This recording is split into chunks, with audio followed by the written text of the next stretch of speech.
And hello again. Welcome, welcome. Welcome back to Contingent on You Listening. My name is StevePloetz, here with my co-host Isaiah Hernandez. What's up? Real estate podcast sponsored by Century 21 Award affiliated, talking all things real estate, how it impacts consumers, market trends, mergers and acquisitions. We've had some interesting guests. We have. And no guests today. We have apparently pissed everybody off, and everybody kept canceling on you. Nobody canceled on me. It was me. So, what are we talking about? So we're talking about business plans. As we know, we're into the new year of 2023, and I wanted to just give this special episode to the little guys out there, the smaller fish, the new agents, and those, not just new agents, but just agents in general, because you may or may not do one. I don't know. I never asked you, but business plans, to me, and from what I've been taught and what I've talked to with David and Deshaun and other members in our company and leadership, business plans are great for your business to help kind of, align your goals and figure out what it is that you want to hit. I'm inspired by this motivational speech here. I certainly agree that it's good to have goals. Right. And it's good to have, can we pry into your business plan? Like what are your goals for this year? What could plan? My goal in 2023 is to get 5 completed transactions, either buy side or sell side. Okay. So that's kind of an annual goal. Do you break it down in terms of what I'm doing biannually, monthly, weekly, daily? Break it down quarter, and then I break down what I'm going to be doing to achieve it each quarter. Okay. So like the first quarter was 2 transactions. Start off strong with 2, and then it's all downhill from there. Yeah, then you exactly. only got to do one per quarter. Okay. Yeah. So that sounds good. I mean, I could tell myself, hey, I want to do 10,000 deals in 2023. It's got to be specific, doesn't it? So give me some. So be specific. Tell me what are the actions that you're going to take in order to do that? Actions are, I've been posting on social media every day. Okay. And that's just been, this goes back to a conversation we had with Sadir off air about how he would post 30 days in a row of like just to stay in front of people. And that was on Facebook. His thing and was it's Facebook. free. It's free. Especially as a new agent, but as any agent, the nice thing about social media is limited cost. You can just hold your phone out and you can provide information. You can put it on a stand. We have all the resources. We have certainly here we've got the resources. Yeah. You have all the resources, and you have the know-how. Being I don't mean to say like of the generation, but you social media. Your first Facebook page was at what age? I would say, oh my God, I was 8th grade. Yeah. So 13, my first Facebook page, I was a senior in college. Yeah. So did you have a MySpace? I did. No. Yeah. Same here. So legitimately, then there we go from I'm going to post on social media. What else are you going to do? So we know social media alone is not going to be enough, but hoping it's going to just stay in front of your SOI, your sphere of influence. Yeah. And so that's what I'm doing for free. Open houses. Okay. I'm trying to scoop those up whenever they're available in Riverside County, San Diego County specifically, those 2 areas. So I'm gonna jump in here and I'm gonna give you some opinions because that's what I'm good at, is my own opinion. So track it. Okay. Figure out, just get as much data as you can in the open houses. How many people did I have come through? How many signs did I put out? How many conversations did I get in? Yeah. How many of those clients were working with an agent? But I also think it's valuable for you to see if you work an open house and 10 people come through a door and 6 people have agents, that those people aren't dead to you. You can still ask them, especially as a new agent. Right. Hey, if you don't mind me asking, how'd you find your agent? Right. Okay. And see, and then it becomes totally an authentic conversation. Nice. That is not a sales pitch. Hey, I'm a newer agent. I'm glad to hear you're working with an agent. If you don't mind me asking, how'd you meet them? And listen to what they say. Maybe they say, referred by a friend. Oh, he's a buddy of mine. Oh, I found him through. Yeah. How did you get there? And why isn't he here? Yeah, right. So again, I'm not trying to steal you. I'm new. I want to learn. Pick the rein, because then you'll be able to get build a scatter graph of what's the data say? Where are these people coming from? What I thought was really interesting about Sadir when we did our podcast with him is because he's a newer agent, he doesn't have a lot of past clients to work off of. But I would imagine that a good majority of these people that walk through the door, past clients, referrals, SOI, that kind of stuff. Yeah. So open houses. Okay. So I ideally try to do 1 to 2 1 to 2 a month, as much as I can, as much as my schedule allows me to with, family and personal life. Now, Right. I'm prioritizing the real estate for sure. And so I'm trying to do 1 to 2. That's where I'm like, okay, I'll start first quarter, 1 to 2, and, grab what I can. The next key is door hangers. So I'm going to go do door hangers in my neighborhood where I live, let them know that, hey, I'm your guys' neighbor. I know this area. I live here, and I'm located right here. So if you guys ever have questions, here's my contact information. So I want to leave door hangers like that. Like, ask me how the market is. Basically, just give them a call to action. Get some conversations. Yes. How can I get some conversations? So do my neighborhood and then some neighborhoods in San Diego. So those are the main priorities for first quarter. Was focus on open houses, do my door hangers, and then really just keep educating on social media right away. Okay, I like it. Something to consider. Mm-hmm. Is in terms of actual client interaction conversations, you don't have very many. I don't. Like, what you're talking about is you've got social media, you've got open houses where you will get some people and you'll get into some conversations, but they're not people that you know. Right. And it's a little bit of a sell quickly, like, hey, and how old are you right now? I'm 27. So when I started in real estate, I was 2000. I was 22. Mm-hmm. So this is like my 5th year in. One of the challenges that I faced under 30 is that even though I still had transactions under my belt, we look young because shoot, we are young. Yeah. And so that's something that you have to combat, is that you either have to be more knowledgeable or you need to bring some real value. Just something to consider, because you've got social media, which is a little bit passive. You've got door hangers, which is super passive. And then you've got open houses, which is a little more active, but you're still waiting for people to walk in the door, unless you're knocking on doors prior to. I would think about, for you specifically, the passive things are good. They're good supplements. Like, don't lose those, but look for something active as well. Okay. How can I actively seek out and get in front of people, and what does that look like in order to connect with people? Because I got news for you, IH. You got to talk to people. For sure. And yeah. So just think about that, because it's nice to put a goal of, I want to do 5 transactions. Yeah. That's very realistic, that you can absolutely achieve that. And you'll do well in terms of posting and those different types of things. But figure out something that you're good at, that you enjoy doing, that is actively connecting with people. So what would that be? Joining a group, joining a social circle. I play basketball. I referee basketball. Like, these get me into conversations with people. You need to be in a setting where people are going to say, how's the market? For sure. You've got friends, I think, and now you're married and have kids, so I'm sure that it's harder to do those kinds of things. But people are going through life changes. People are wondering, hey, is this a good thing to do? Is this not a good thing to do? Should I be purchasing? Should I not? Get in those conversations. And do you have a database? I do. I use LineDesk. I have a CRM. Okay. Got it. Yeah. They're telling me to stop tapping the table. I'm just so damn I guess excited. we're tapping. I didn't realize I was doing it either. Okay. So I still have a database. So I have a CRM. So And how many people, give me a guess, how many people are in it? I have about 35 right now.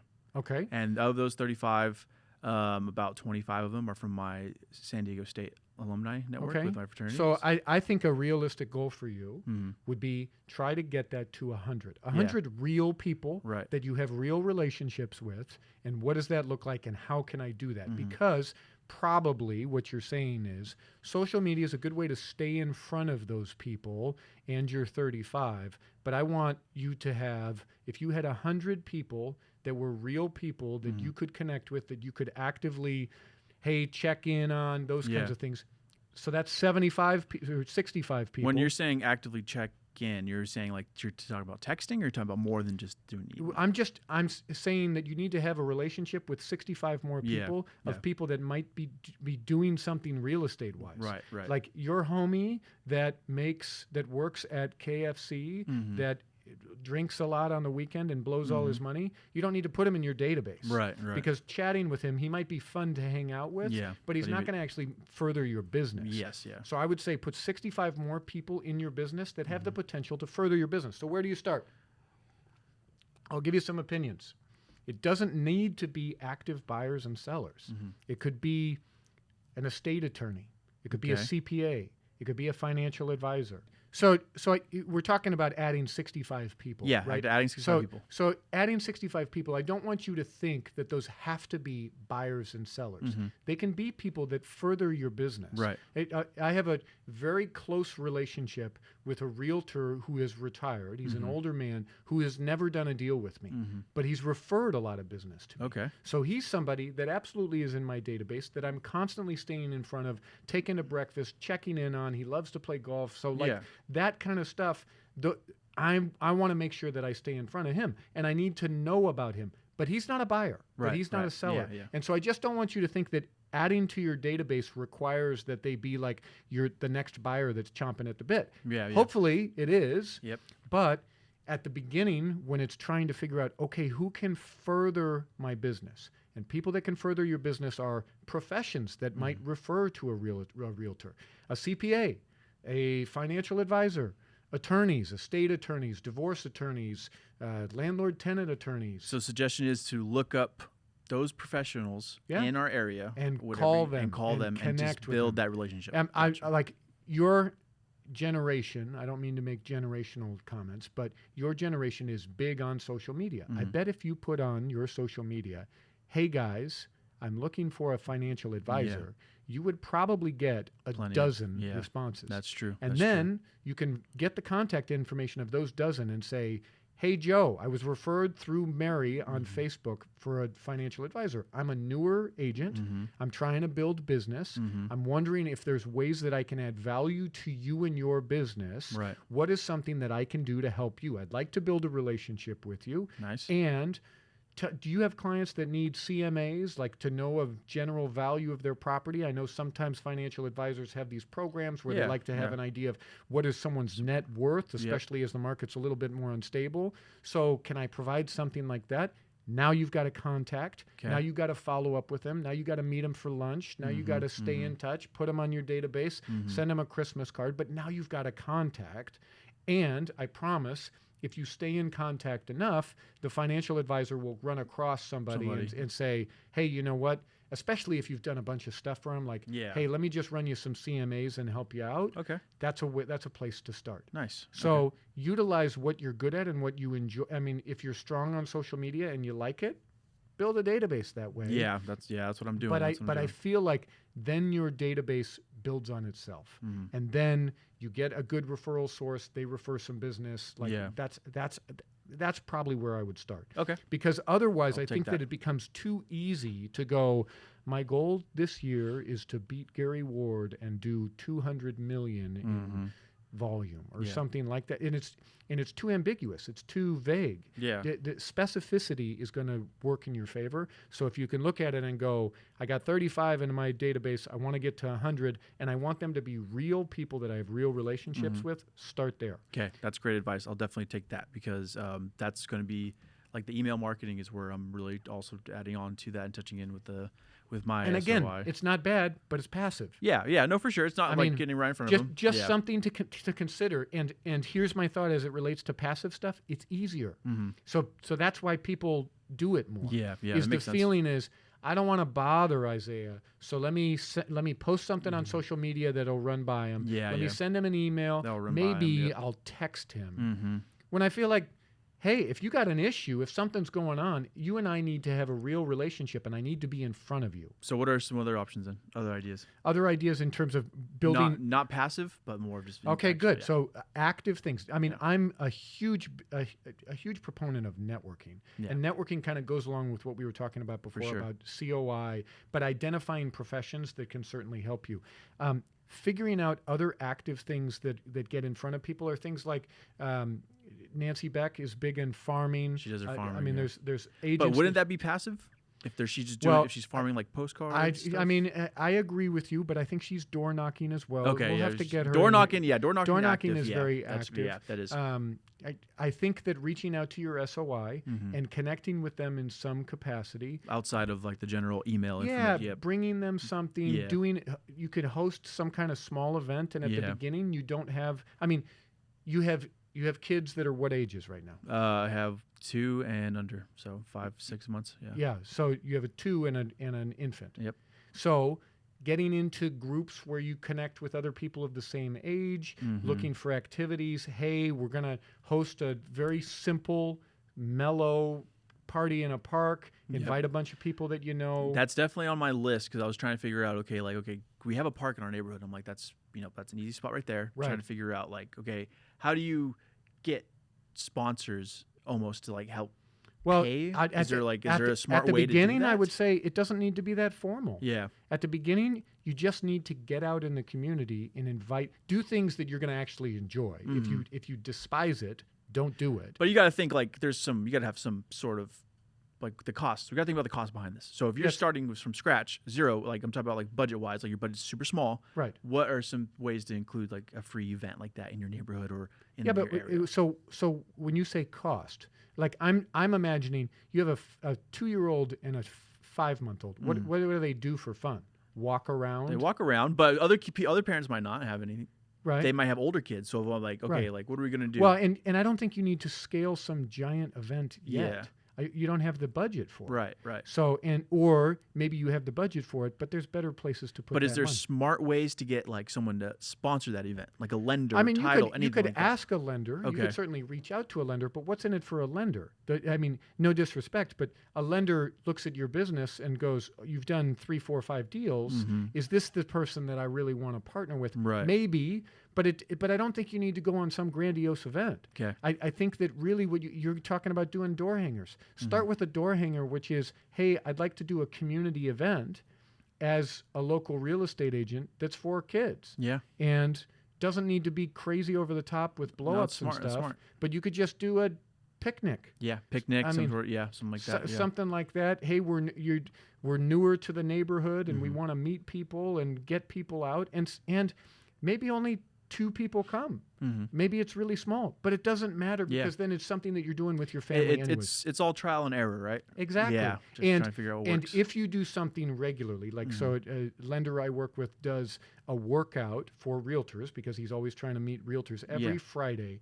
It's now been like 5 or 6 years. The first 4 years, there was like 3 agents that came. Yeah. Now he has some huge following. But if you did something regular at that park, hey, we're going to do once a quarter, we're just going to do a party in the park and we'll have Domino's deliver 10 pizzas. Like you could be out of there for less than $100 and you'd start to meet people. Yeah. And you don't need to like be handing people business cards, but there's parents are standing around watching their kids. They're starting around, having conversations. Exactly. Talk to them. So what do you do? Oh, I'm an engineer. Oh, what do you do? I'm a realtor. Yep. Oh, okay. How's the market? Well, here's what's happening. And you get yourself into some conversations, and then you can add somebody to your database. Nice. I mean, legitimately, if we're talking about 60 people as we enter into 2023 that you want to add to your database, here's some basic math for you is there's 30 days in a month. There's 12 months. If you added 5 people per month, there's 60 people. Yeah. And so that's almost 1 person per week. And you actually touched on something good because my goal was to build my database to over 100. Yeah. So I appreciate this. So I think breaking it down and looking at it like, okay, I need to add 1 person per week. That can be your goal. Monday morning is I need to meet somebody new. And who can this? So my goal is I want to meet 1 financial advisor. Right. And it might take 5 phone calls. Yeah. But like 5 phone calls in a week, that's palatable. I can handle that. For sure. So I think it's easy sometimes with business plans or goals or dreams for them to be so grandiose. I'm a big proponent. You gotta know where you're going. What Zig Ziglar say? Like you can't hit the target if you don't know where the target is. But I also think that it's really important to make sure that it is systematized and disciplined enough that you are taking steps daily towards that. If my goal is, hey, I want to put on 20 pounds by the end of the year, or lose 20 pounds, I can't just be like, well, that's the dream and I'll just figure it out. It's got to be broken down so that every day, and even on days when I don't feel like it, which is the most important piece, that you can go, okay, I need to add 1 person to my database. It's Thursday. I haven't done jack this week, but I still got 48 hours to get 1 person. Nice. I can get 1 person. Yeah. That's critical. What else? Any other Active suggestions? Active ideas. I mean, what did my boy David Romero say? Everything works. Find something that you enjoy doing. Find something that if you do it today, and you don't get any business out of it, it still was a win. I in the past, I've played basketball or I ref basketball as well. Like, I'm not doing those things for business, but business is certainly a byproduct of them. But if I go out and for a week straight I play basketball or in men's leagues or whatever, and no business comes out of it, I still had a great time. Yeah, you're still doing something for yourself. I still did something for my health, for my fitness, for like all these different things. But inevitably, what I find is people want to talk about the market. They absolutely want to know what's going on, and being ready for how's the market, what's going to happen. Like, that's what's going to make you a professional. So. Gotcha. Yeah, so that's where my business plan was at for first quarter, 2, and then 1, 2. Or I think it was 2 in the third quarter, because fourth quarter is hard to. It tends to slow down, right? Generally. Quarter, I just had a huge December. But you're Steve-Ploetz. What do you want me to do? What do you want me to do? Look at this limiting factors. Now, I'm not trying to limit. No, I mean it's good to have goals, and it's good to. So if you're talking about 2 in the first quarter, you got a little bit of time. Yeah, you got to hustle. Yep. All right. Well, good. I like this, and I like these little bites of us being able to talk about something small, quick, easy about real estate and how we can help each other. Before we leave, advice to agents out there who may be having a slow start to the year? Oh, if things aren't going exactly, reevaluate. Is it based on your goals that things aren't happening the way that you wanted, or is it based on your effort? So I think that sometimes we feel like a business plan is this document that we like put up on the wall and we mark off, hey, we're getting there. It's a fluid document. It's got to be able to translate into, I mean, New Year's resolutions, all these different things, goals. They got to be looked at. They've got to be measured. You've got to be able to see how am I performing, and you got to be a good student at your own business. Why aren't I doing the type of business that I want to? And what I'm setting, is it unrealistic? I told myself that I was going to call 100 expires every week, and I realized I hate picking up the phone and talking to these people. So, I mean, that's something that you need to be aware of. Okay. So good advice. Stick with it. Get connected with other realtors. Ask advice. Seek opinions. But I promise you stay in it. Good things will happen. And there we go. Thank you. Ended with the fist bump with Isaiah. Do you got some hand sanitizer or something, guys? Yeah, you're the one that was coughing earlier. By the way, welcome again. I appreciate everybody joining. Thank you, I hope everyone. that you were able to get one tiny little thing out of that, if not more. We hope to see you again here. Contingent on this one. See you next time.